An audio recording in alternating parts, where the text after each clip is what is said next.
My name is Amanda, and at 34 years old, I finally achieved my dream of buying a $2 million home after years of hard work and sacrifice.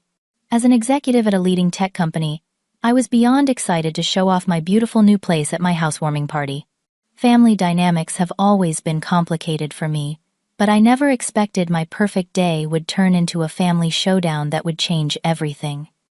Before I tell you what happened next, let me know where you are watching from, and hit that subscribe button if you want more stories about setting boundaries with family. I grew up in a middle-class suburban neighborhood in Connecticut, where life seemed pretty normal until I turned 12. That was when my parents decided to get divorced. The split was messy and created immediate financial strain for our family. My mother Dorothy had always been a stay-at-home mom, and suddenly she was thrust into the workforce with limited skills and 2 daughters to support. My sister Bridget was 3 years older than me, and had always been our mother's favorite.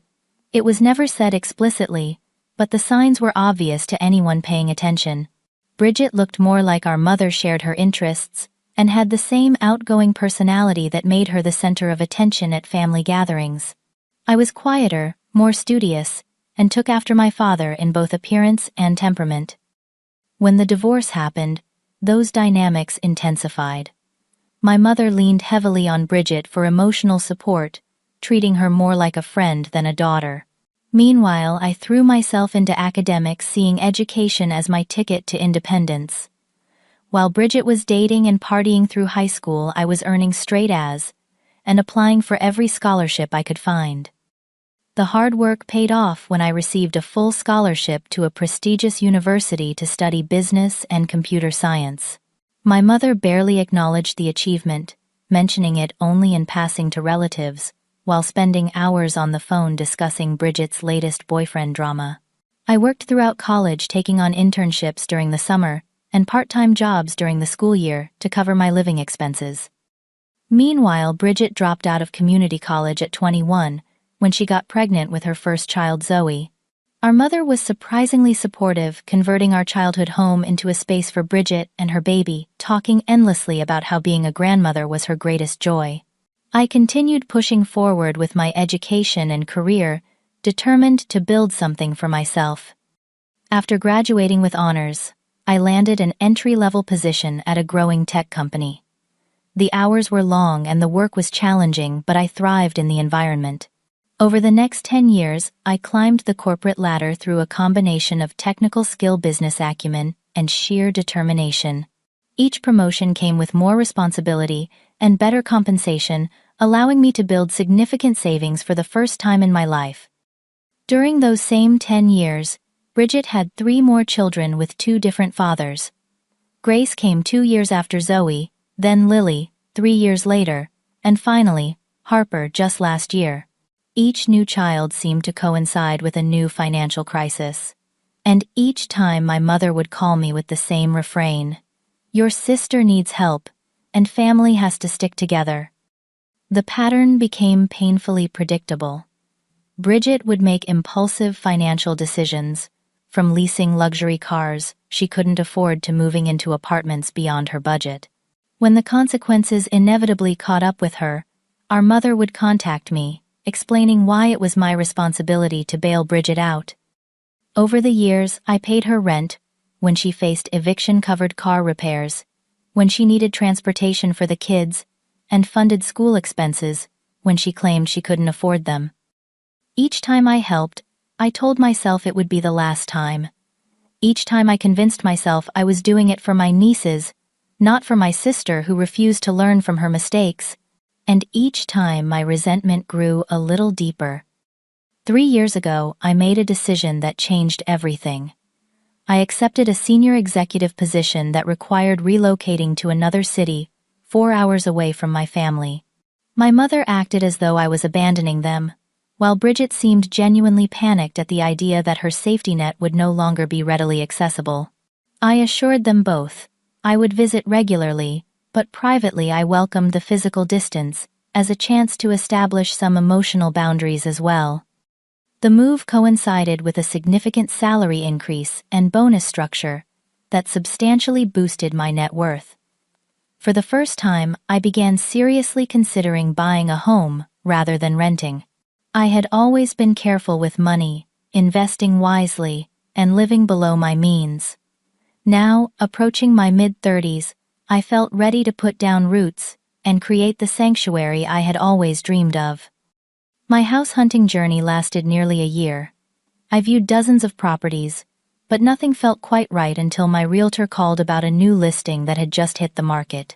The moment I walked through the front door, I knew this was the one.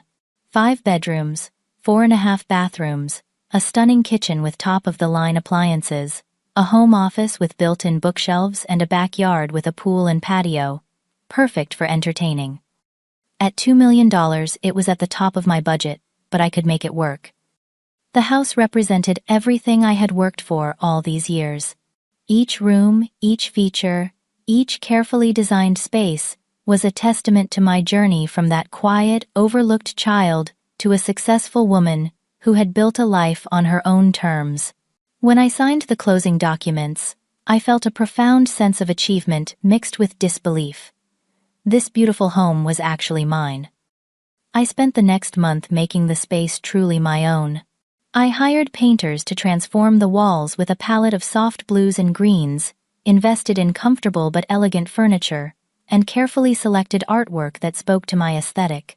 Every decision was deliberate, creating an environment that felt both luxurious and welcoming, sophisticated, yet comfortable.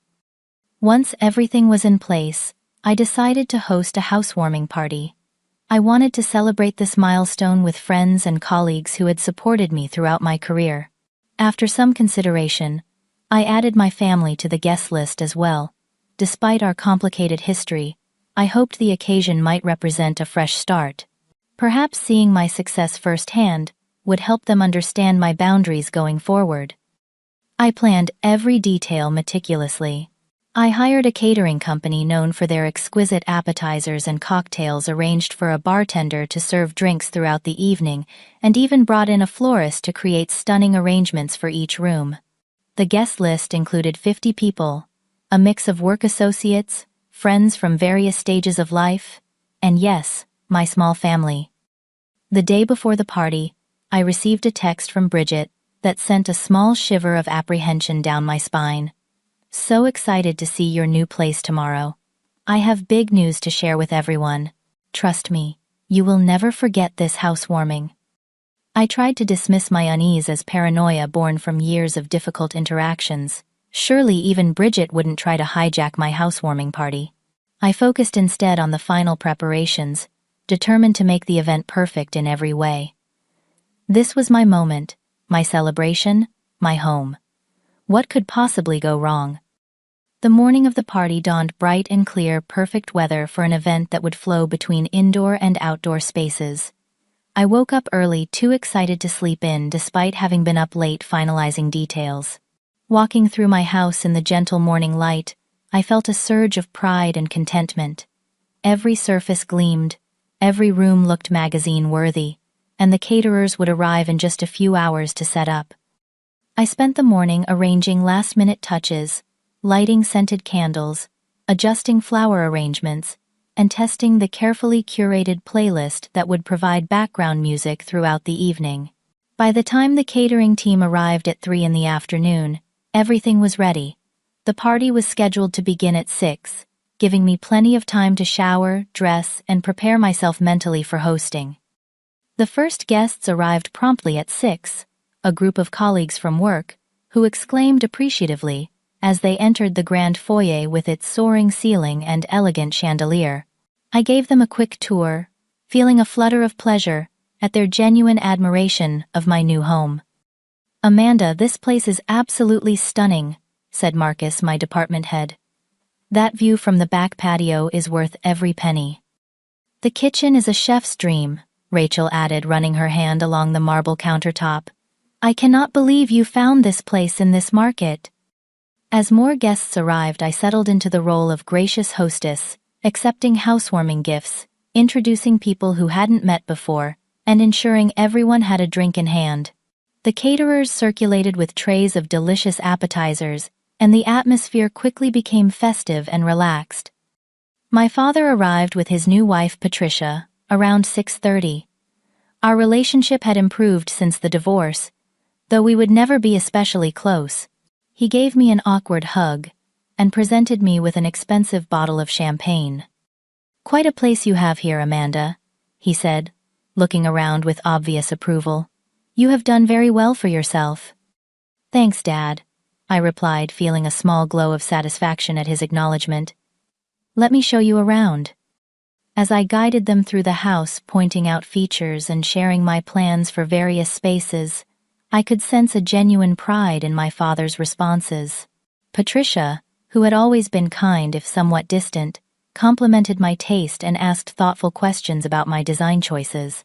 For a brief moment, I allowed myself to enjoy this rare experience of parental approval without complications. The caterers had outdone themselves with an impressive spread. Elegant platters of prosciutto-wrapped asparagus miniature crab cakes with lemon aioli, mushroom arancini, and Thai chicken skewers circulated continuously. The bartender created signature cocktails, named after rooms in the house, a touch my guests particularly enjoyed. The French doors leading to the back patio were open, allowing people to drift between the cool air conditioning inside and the pleasant evening breeze by the illuminated pool. Standing in my living room, watching my guests mingle and enjoy themselves in my beautiful new home, I felt a moment of pure accomplishment. This was what I had worked so hard for all these years, not just the house itself, but the life it represented. I had created this success through my own efforts, overcoming every obstacle, and proving to myself that I was capable of achieving my dreams. The moment of contentment shattered when I heard my mother's voice in the entryway. She had arrived alone much earlier than I had expected. I took a deep breath, fixed a smile on my face, and went to greet her. "Mother, welcome," I said, leaning in for the obligatory hug. "I am so glad you could make it." Dorothy gave me a quick, perfunctory embrace before her gaze swept critically around the foyer. "My goodness, Amanda. This is certainly excessive for one person, is it not? All this space for just you." Before I could respond, she brushed past me into the living room, her eyes taking inventory of every piece of furniture, every decoration, every sign of what she would undoubtedly consider unnecessary luxury. I followed behind, already feeling the familiar tension headache beginning to form. "Where are the spare bedrooms?" she asked abruptly, turning to face me. "And what is your guest policy? Do you have a schedule for when family can visit?" "I have 4 guest bedrooms," I replied carefully. "And I do not have a formal policy, but I would expect guests to arrange visits in advance, as most people do." My mother nodded absently, already turning away to examine a piece of artwork on the wall. I noticed her checking her watch, and then pulling out her phone. "Excuse me a moment. I need to make a quick call." I moved away to attend to other guests, but could not help overhearing snippets of her conversation. "Yes, it is perfect. Plenty of room. The kids will love it. Just wait until you see it." A cold knot of apprehension formed in my stomach. She was clearly talking to Bridget, and something in her tone set off warning bells. I tried to dismiss my concerns and focus on my other guests, but found my attention repeatedly drawn back to my mother, who was now wandering through the house with the air of someone taking inventory. Rachel, my closest colleague and friend, pulled me aside near the kitchen. "Your new place is amazing, Amanda, and I am really proud of you for including your family, despite everything you have told me. That could not have been an easy decision." I smiled gratefully. Rachel had heard many stories about my family dynamics over late-night work sessions and weekend brunches. "Thanks. I am trying to establish new patterns now that I have this physical distance. Clear boundaries, you know." Rachel squeezed my arm supportively. "Boundaries are good. Just remember what you always tell our team about not rewarding bad behavior with attention." Her words reminded me of previous family gatherings that had ended with me feeling used and unappreciated. The time Bridget had announced at my MBA graduation dinner that she was pregnant with her 3rd child, effectively redirecting all attention from my achievement. Or the Christmas, when my mother had spent the entire meal discussing how I needed to contribute to a fund for Bridget's new car, despite having just paid for emergency dental work for Grace the month before. My troubling thoughts were interrupted when I noticed my mother in one of the upstairs bedrooms. The door left ajar as she rearranged the decorative pillows on the bed and moved a small side table from one wall to another. "Mother, what are you doing?" I asked, trying to keep my voice light despite my growing concern. "This room gets the morning sun, does it not? It would be perfect for the girls. The bed is a queen, which is big enough for Lily and Harper to share for now. We could put a desk under the window for Zoe's schoolwork." "The girls. Mother, are you planning a visit with Bridget and the kids that you have not mentioned to me?" My mother waved her hand dismissively. "You will understand soon enough. Let us rejoin your party. When is Bridget supposed to arrive anyway? She should have been here by now." I felt increasingly uneasy as I escorted my mother back downstairs. Just then my phone vibrated with a text message from Bridget running late. "Save the announcement for when I get there." What announcement? The knot in my stomach tightened further, but I pushed my anxiety aside as best I could. This was my housewarming party, my special day to celebrate a major milestone. I would not allow my family's dynamics to overshadow that. For the next hour, I circulated among my guests, accepting congratulations and sharing anecdotes about the house hunting process and my plans for the property. Yet all the while I found myself distracted watching the door and checking my phone, dreading whatever my sister had planned. Several guests began asking about the rest of my family, having met my father and mother but noticing the absence of my sister. Each time I explained that she was running late, hoping my fixed smile concealed my growing apprehension. Inside, I was torn between family loyalty and the need to protect myself from what experience suggested would be another instance of having my boundaries trampled. As the evening progressed, the atmosphere remained festive, but I found it increasingly difficult to enjoy my own party. Each time the doorbell rang, I felt a spike of anxiety, wondering if this would be the moment when my sister arrived to deliver her mysterious announcement. At precisely 8:15, the front door burst open with dramatic flair. Bridget had arrived, and as always, she made sure her entrance commanded attention. Behind her trailed her 4 daughters, 14-year-old Zoe, 12-year-old Grace, 9-year-old Lily, and 4-year-old Harper. The girls spilled into my foyer with the chaotic energy of children who had been confined in a car too long. "We are here," Bridget announced unnecessarily, her voice carrying through the house and causing heads to turn. "Sorry, we are late. Traffic was absolutely insane." I moved quickly to greet them, noticing that, despite her claims of financial hardship, Bridget carried a designer purse that had to cost at least $1,000. She was dressed in a trendy outfit that looked new, and her hair had clearly been recently highlighted at an expensive salon. These details registered in my mind even as I leaned in to give her the expected hug. "Welcome," I said, trying to sound genuinely pleased. "Let me introduce you to everyone." The children had already scattered. Harper, the youngest, was running her sticky fingers along my white sofa, while Lily had made a beeline for the dessert table.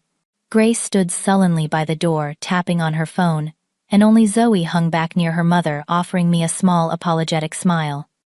I made awkward introductions to those nearby watching, as my carefully cultivated professional image was juxtaposed against the chaos my sister brought with her. My colleagues regarded Bridget with polite interest, though I could see questions forming behind their eyes. My pristine home, which had looked like a design magazine spread just moments before, was rapidly transforming under the influence of my nieces. Before I could guide Bridget toward the food or engage her in controlled conversation, my mother appeared at my side, her face alight with anticipation. Everyone, Dorothy called out, her voice cutting through the party chatter. "If I could have your attention, please. Bridget has a special announcement to make." The room gradually quieted as guests turned curiously toward my mother and sister. I stood frozen, a sense of impending doom washing over me, as Bridget stepped forward, beaming with excitement. "I have got amazing news," she declared, pausing dramatically to scan the room. "As of today, I have officially listed my house for sale because we are moving in with Amanda." The silence that followed was deafening. For a moment, no one seemed to know how to respond. Then hesitantly, a few people began to applaud, clearly confused, but assuming this must be a welcome development, since it was being announced so publicly. My mother stepped forward, wrapping an arm around Bridget's shoulders. "Is it not wonderful?" she gushed. "The girls need the space more than Amanda does alone. This beautiful house will finally be filled with family." The children, picking up on the cue, began to cheer. Harper clapped her hands and spun in circles, while Lily and Grace exchanged excited glances. Only Zoe remained subdued, watching my face with knowing eyes. I felt physically ill. The room seemed to tilt slightly, and I had to lock my knees to remain standing. My mind struggled to process what was happening. Moving in. My sister and her 4 children moving into my brand new home. The home I had worked so hard to afford, the sanctuary I had so carefully designed. Around me, guests were offering confused congratulations or awkwardly looking away. My colleague Marcus raised his eyebrows at me questioningly, while Rachel wore an expression of barely concealed outrage on my behalf. Before I could gather my thoughts enough to respond, Bridget continued her announcement. "It is just perfect timing. My lease is up at the end of the month, and Amanda has all these empty rooms going to waste. Plus, the school district here is so much better for the girls." I finally found my voice, though it came out quieter than I intended. "Wait, we have not discussed this." My mother immediately cut me off. "Family does not need to discuss helping each other. That is what family is for. Right, everyone?" More confused murmurs and nods from the guests, who were clearly unsure how to navigate this unexpected turn of events. Bridget was already moving toward the staircase, gesturing for her daughters to follow. "Come on, girls. Let us go pick out your bedrooms. Zoe, you will probably want the one with the window seat. Grace, there is a perfect room with space for your gymnastics trophies." I watched in stunned disbelief as my sister led a parade of guests upstairs to show off rooms she had never even seen before. My mother followed behind, already discussing color schemes and furniture arrangements, as though the decision had been made and agreed upon. Numbly, I followed the group up the stairs, arriving just in time to see Harper peeling stickers from her jacket and applying them to the frame of an expensive piece of artwork in the hallway. "Harper, no!" I exclaimed, moving quickly to intercept her. But the damage was already done. Cartoon character stickers now decorated the custom frame I had chosen just weeks ago. "Sorry," the 4-year-old said without sounding remotely apologetic. "I am making it prettier." In the guest bedroom that I had set up as a secondary office space, Grace was loudly complaining about the boring wall color. "Can we paint it purple, Mom? This beige is so dull." Lily had already opened the closet and was rearranging items I had stored there. "Is there room for my dollhouse? And can we get a dog now that we have a yard? I have always wanted a big dog." Zoe alone stood apart from the activity, leaning against the doorframe with her arms crossed. When our eyes met, she mouthed a silent sorry that only deepened my sense of betrayal. Even she had known about this plan before I did. Downstairs, I could hear guests making excuses to leave early. The festive atmosphere had been irreparably damaged by the unexpected family drama. I should have been downstairs, thanking people for coming, accepting their housewarming gifts, and cementing new friendships. Instead, I was watching helplessly as my home was being mentally subdivided and reassigned without my consent. In what had been designated as my home office, with its custom-built bookshelves and ergonomic workspace, my mother and Bridget were discussing necessary renovations to make the house more family-friendly. "This office can easily be converted to a playroom," my mother was saying. "The bookshelves can hold toys instead of all these workbooks, and we should look into child-proofing the pool area right away." "I was thinking the master bedroom might actually work better for me," Bridget added casually. "Since I need the attached bathroom for getting the girls ready in the morning, Amanda could take one of the other bedrooms." I stood in the doorway, unable to believe what I was hearing. They were not just planning to move in, they were planning to displace me in my own home. The final straw came when I overheard Bridget on her phone in the hallway. "Yes, Tuesday works. 9 in the morning. The address is 725 Oakwood Drive. Yes, that is right, the big house, with the circular driveway. When she hung up, I approached her struggling to maintain my composure. Who was that? Bridget smiled brightly. The movers, I have already scheduled them for Tuesday. I gave notice at my apartment yesterday, so we need to be out by the end of the week. Is that not exciting? The girls can start at their new school next Monday. I grabbed Bridget's arm perhaps more firmly than I intended, and pulled her into the kitchen away from the remaining guests and curious children. The catering staff discreetly moved to the far end of the space, sensing the tension. When exactly were you planning to ask me about this? I asked, keeping my voice low, but unable to disguise my anger. Bridget blinked at me with an expression of genuine confusion. Ask you? I knew you would say yes. You always help family. That is what you do. This is not helping with a car payment or school tuition, Bridget. This is my home. My home that I bought. You cannot just announce you are moving in without even discussing it with me first. But it makes perfect sense, she insisted, her tone becoming defensive. You have this massive house all to yourself. We are crammed into that tiny apartment since Jeff left. The girls need space to grow. Before I could respond, my mother appeared at Bridget's side, presenting a united front, as she had done countless times before. What is the problem here? Why are you making a scene at your own party, Amanda? I am not making a scene, I replied, struggling to keep my voice steady. I am trying to understand why Bridget thinks she and her 4 children are moving into my house without ever having a conversation with me about it.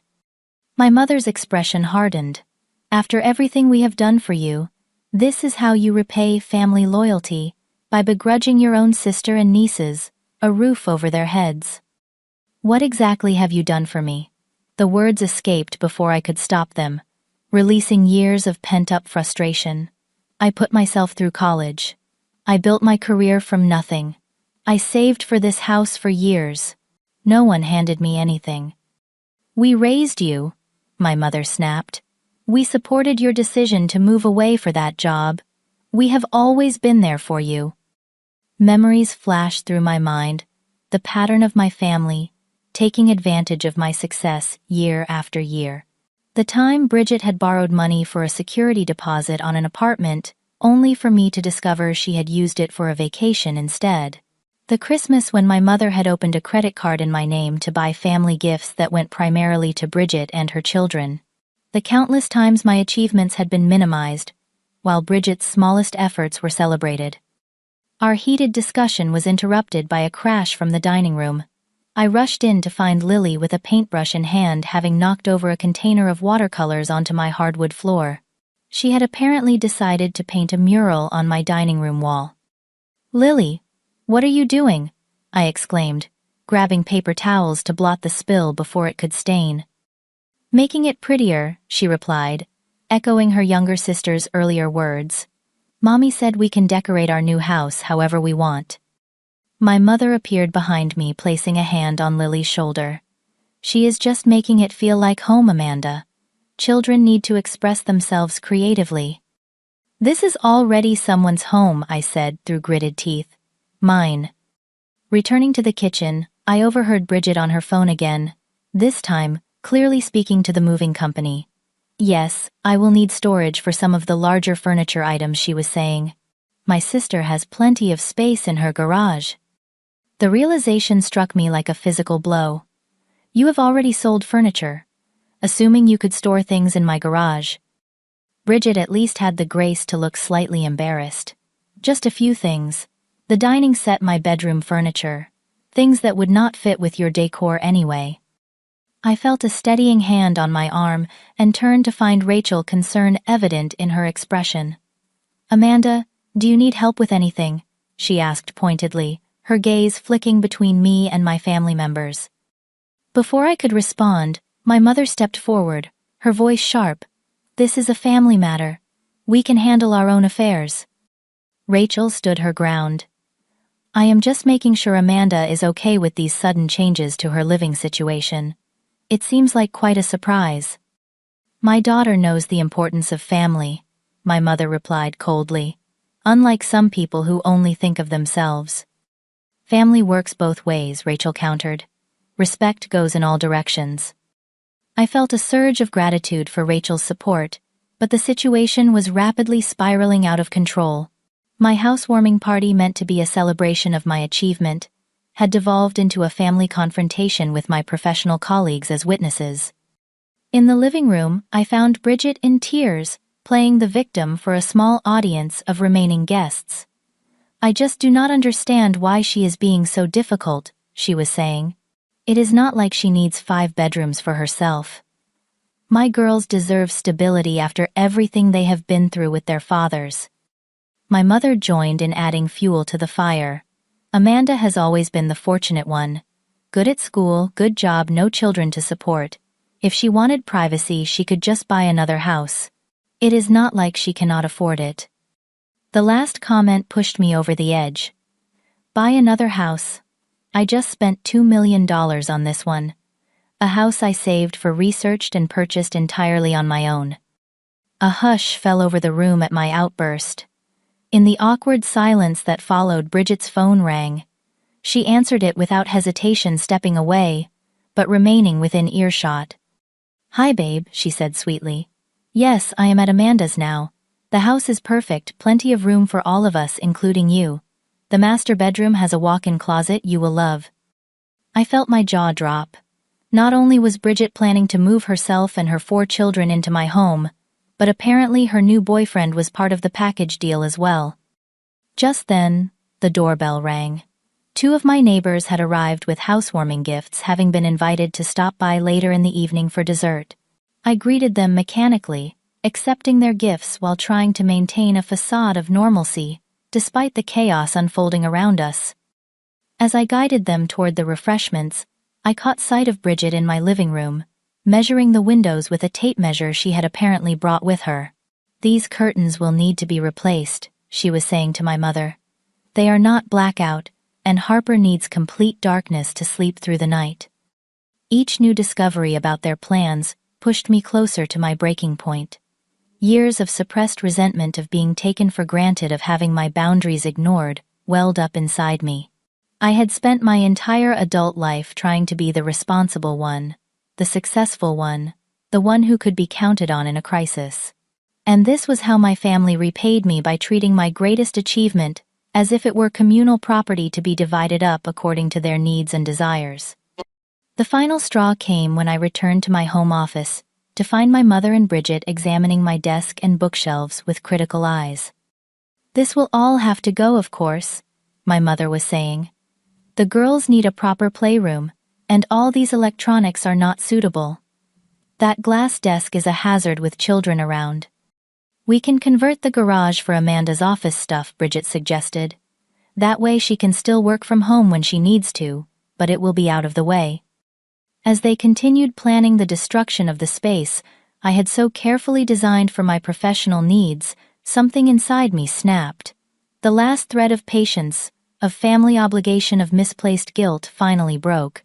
In that moment, I knew I needed to take back control of my home and my life, no matter how uncomfortable the confrontation might be. I took a deep breath, smoothed down my dress, and walked purposefully to the center of my living room.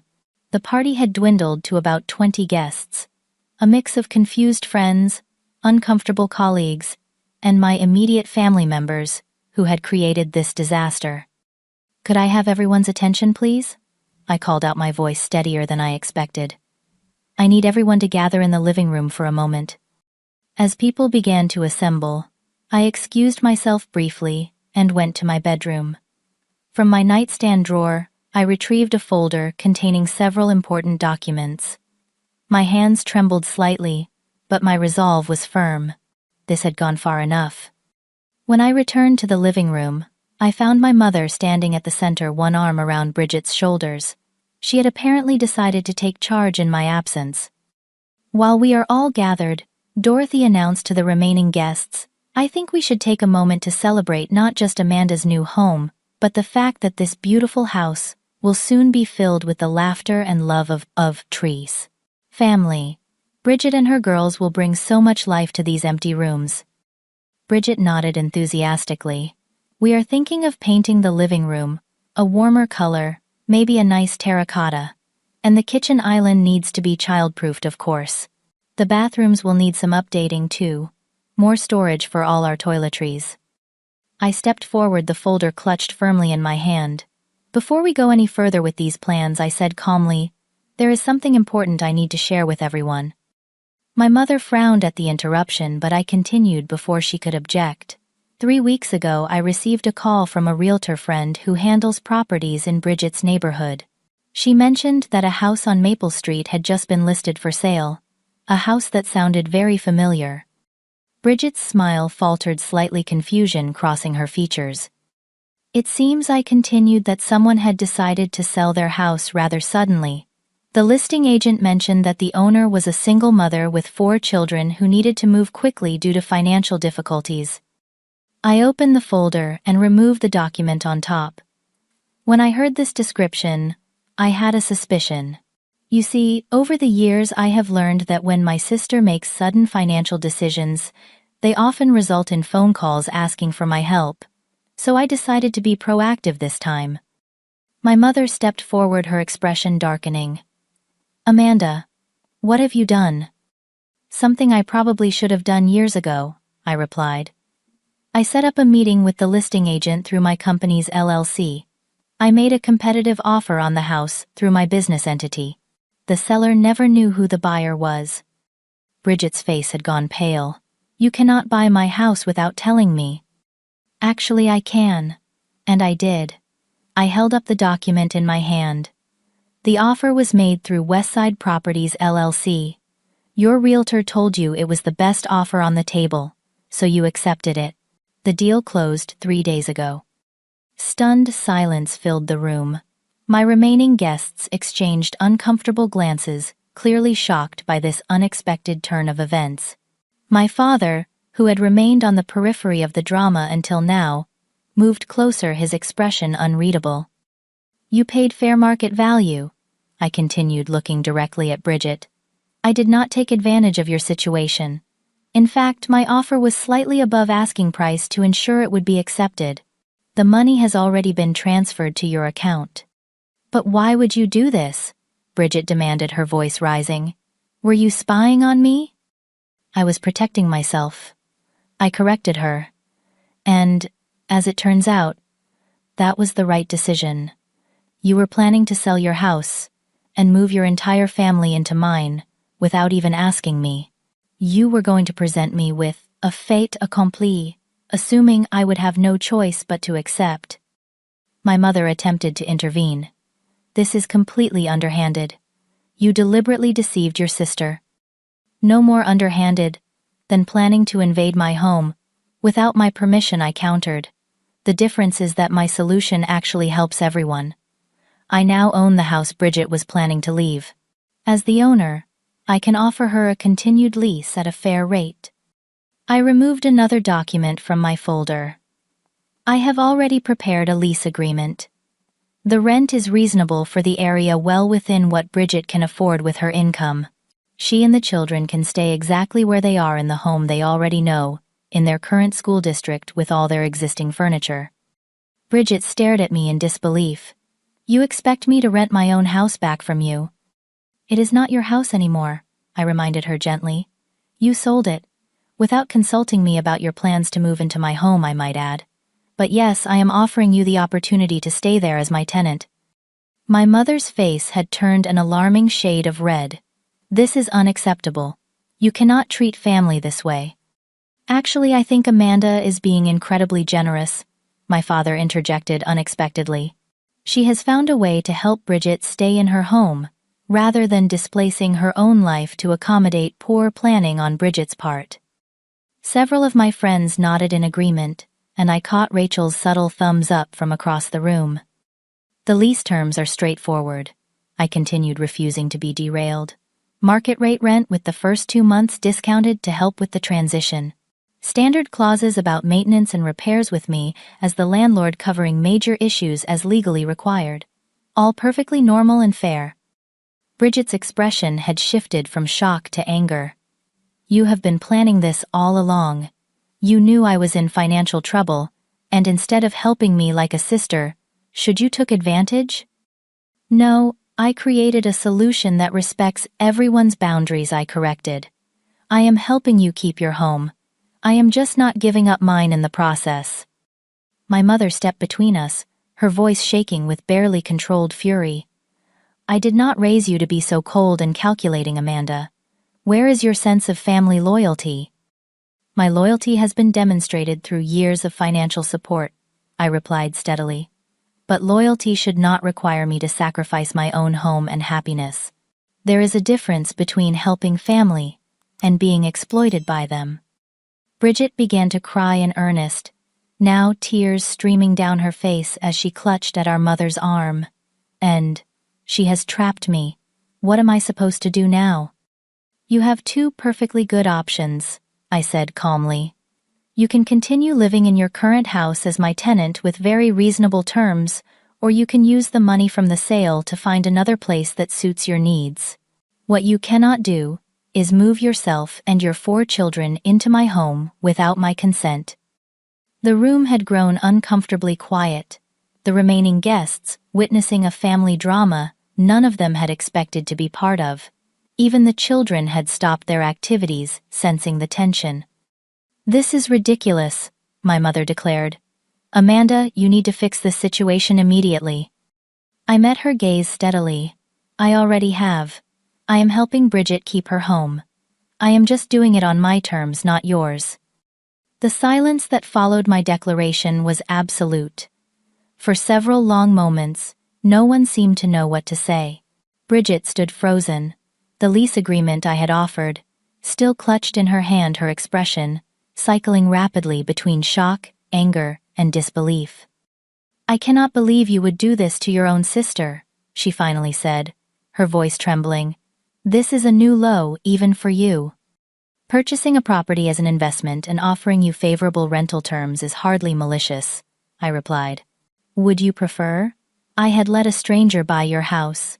Someone who might have evicted you immediately, or raised the rent beyond what you could afford.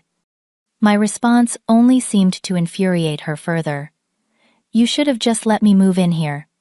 That would have been the decent thing to do as a sister.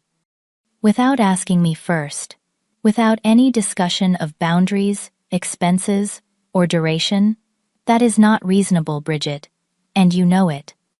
My mother made another attempt to intervene. There must be a way to undo this. Call your lawyer, reverse the sale. The sale is final, I said firmly. The documents have been filed, the money transferred.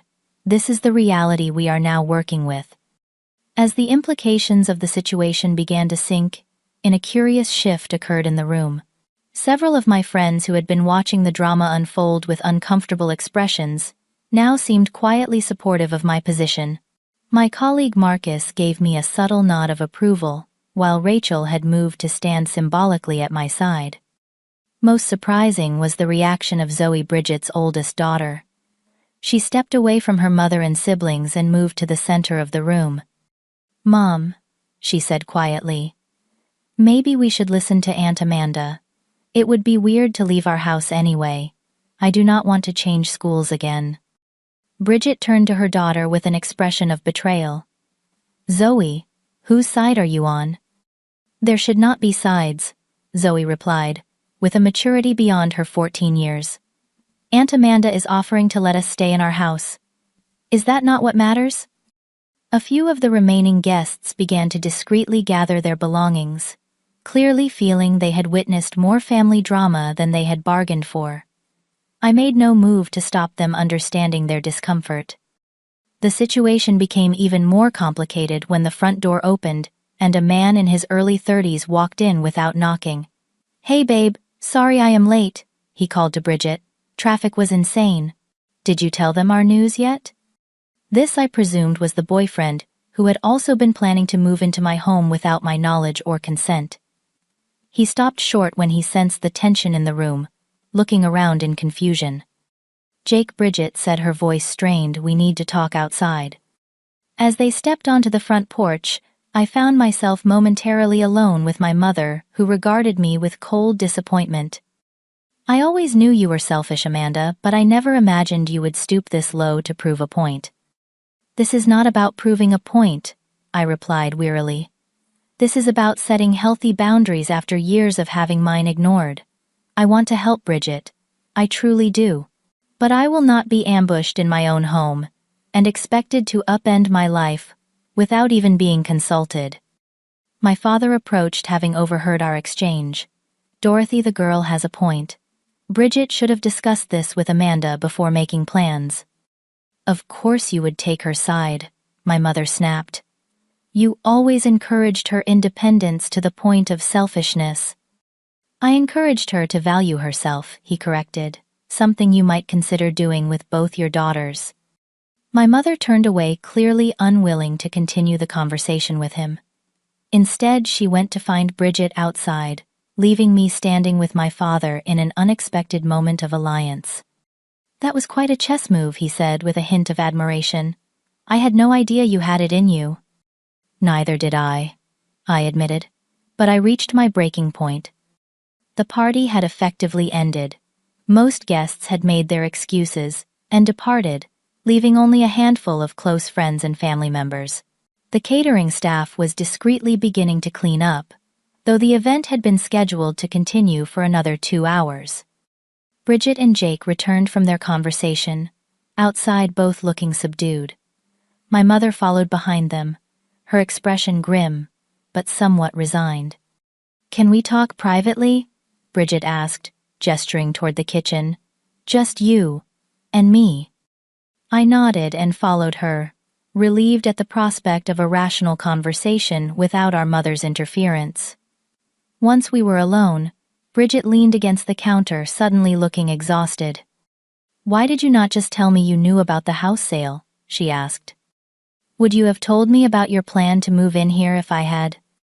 She hesitated, then shook her head slightly. Probably not. Mom said it would be better to present it as a done deal, that you would feel too guilty to say no in front of everyone. And that does not strike you as manipulative? I asked quietly. Bridget sighed, running a hand through her hair. Look, I am in trouble, Amanda. Deeper than you know. I got behind on the mortgage payments months ago. The bank was threatening foreclosure. Why did you not come to me then, before things got so desperate? Because you always make me feel like a failure, she admitted. You have your perfect life, your perfect career, and now your perfect house. Do you know how hard it is to always be the screw-up sister? The honesty of her response caught me off guard. I do not think you are a failure, Bridget. I think you make impulsive decisions without considering the consequences. There is a difference. The lease, she said after a moment. Is it really fair? You are not going to suddenly jack up the rent or find some reason to evict us. The terms are more favorable than you would get from any other landlord, I assured her. The rent is below market rate, and there is a clause that gives you first right of refusal if I ever decide to sell. She studied my face, perhaps looking for signs of deception. And the alternative is what? Taking the money from the sale and finding somewhere new. That is an option too. The sale price was fair.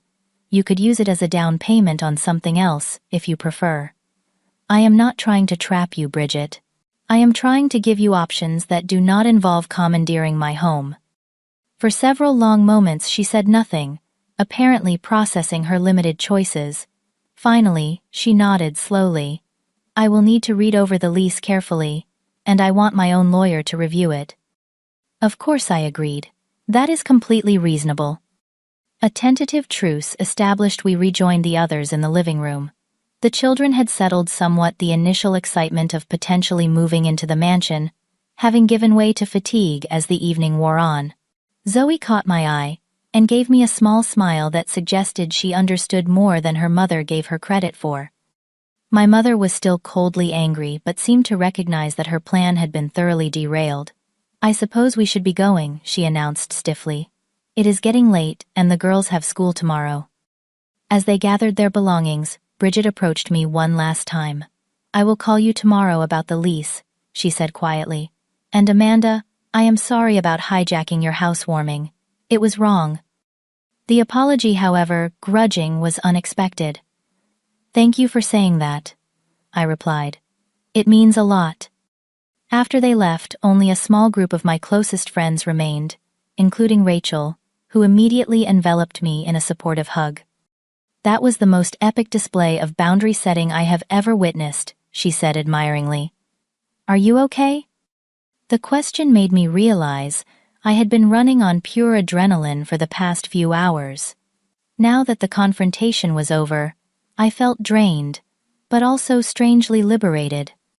"I think I will be," I answered honestly, for the first time in a long time. My father and his wife offered to stay and help clean up, a gesture that touched me deeply. As we worked alongside the catering staff to restore order to my home, he spoke quietly. "You did the right thing, Amanda.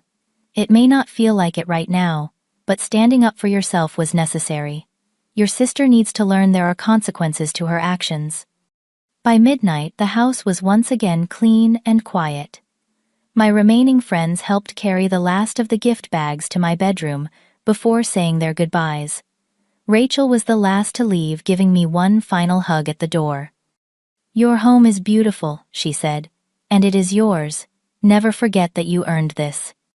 After locking the door behind her, I stood alone in my entryway, emotions washing over me in waves.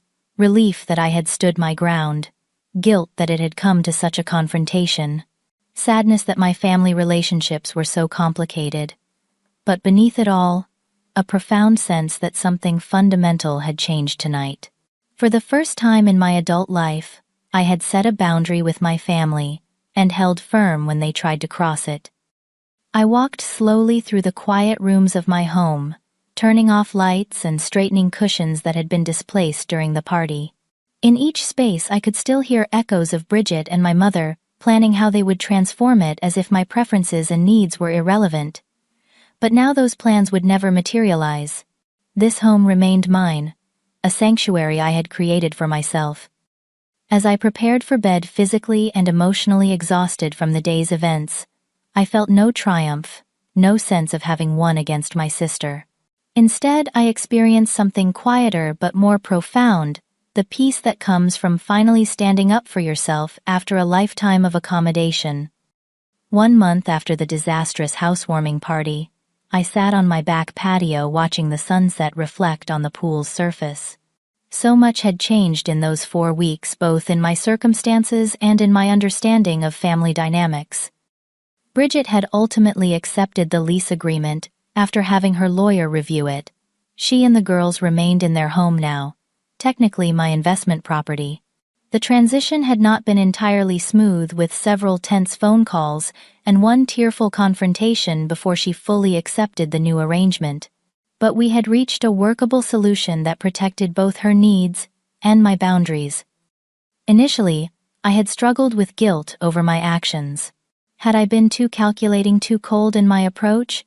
The doubts would creep in late at night, making me question whether I had irreparably damaged my relationship with my sister. But with time and reflection, I recognized that my response, while perhaps unorthodox, had been proportionate to years of boundary violations. The most surprising development had been the changes in Bridget herself.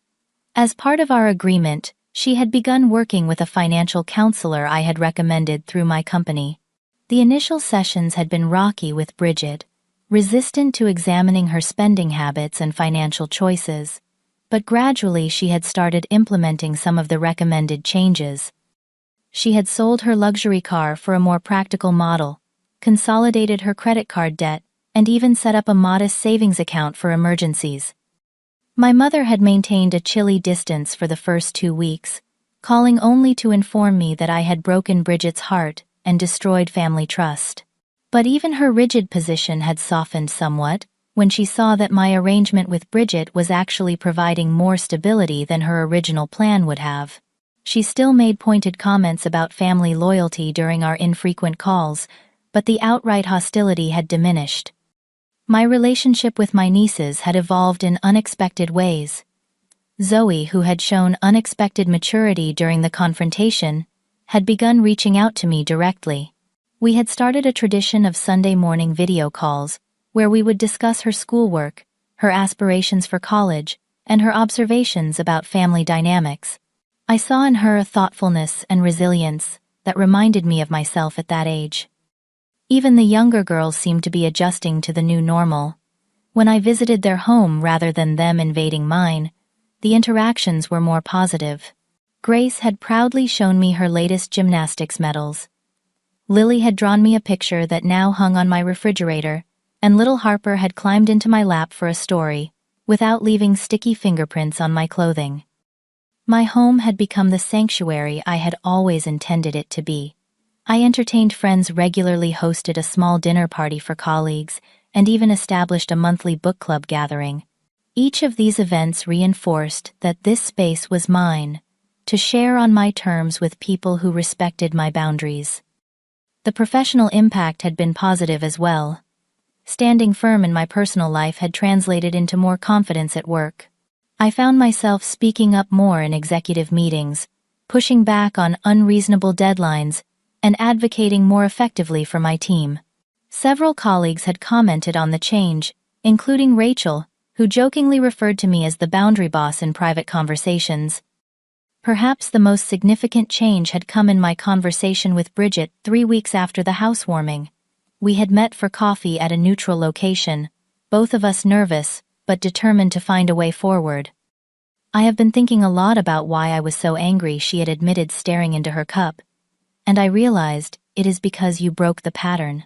You were always the one who fixed everything, who sacrificed, so I did not have to face consequences. That pattern was not healthy for either of us," I had replied gently. "I know that now. And I cannot believe I was going to move into your house without even asking. Who does that?" "Someone who has been taught that her needs automatically outweigh others," I suggested. "We both learned unhealthy lessons growing up, Bridget. I learned that my value came from achievement and helping others, while you learned that being in crisis would get you attention and support." She had looked up at me then, with real recognition in her eyes. "Mom really did treat us differently, did not she? I always thought you were the favorite because you were successful, but now I see she expected you to be the responsible one, while I got to be the one who needed rescuing." That conversation had marked a turning point in our adult relationship. For the first time, we were seeing each other clearly, acknowledging the patterns that had shaped our interactions for decades. It did not instantly repair all the damage or erase the lingering resentments, but it created an opening for something healthier to develop. I had also established new traditions that honored these evolving relationships while maintaining appropriate boundaries. Sunday dinners at my house once a month gave us structured family time without the expectation of unlimited access to my space. I had set up a college fund for each of the girls, a more sustainable way to support their futures than the emergency bailouts that had characterized my financial relationship with Bridget in the past.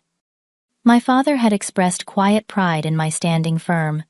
During a recent lunch, he had confided that he regretted not helping me establish healthier boundaries earlier in life.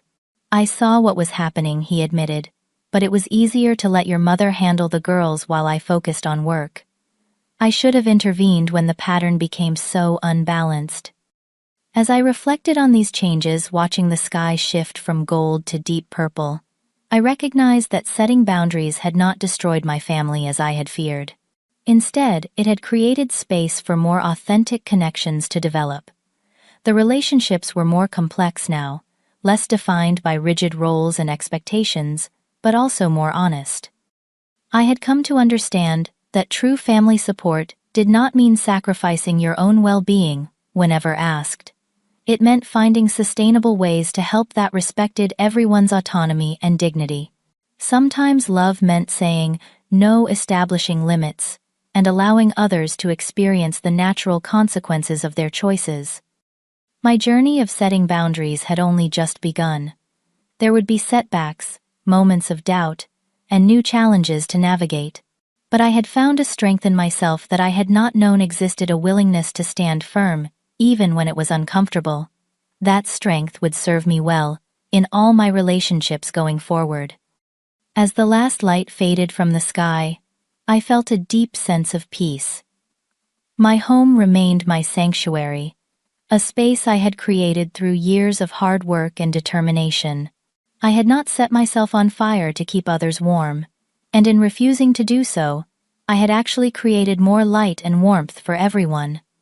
The path forward would not always be easy, but it would be authentically mine, and that perhaps was the greatest achievement of all.